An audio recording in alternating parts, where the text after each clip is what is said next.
Pengacara Rasman Nasution terancam pasal berlapis setelah mengamuk di ruang sidang Pengadilan Negeri, PN, Jakarta Utara, Jakut, pada Kamis, 6 Februari 2025, lalu. Rasman dilaporkan oleh PN Jakut ke Bareskrim Polri atas aksinya tersebut.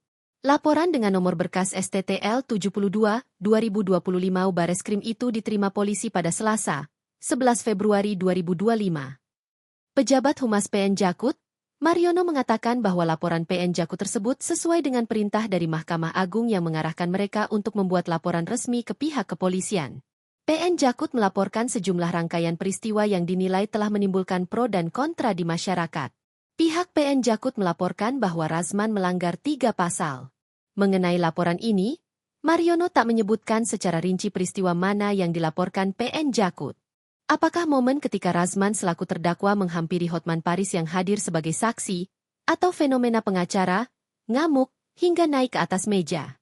Mariono hanya mengatakan, pihaknya melaporkan Rasman dan beberapa orang lainnya atas kericuhan tersebut, tanpa menyebutkan namanya.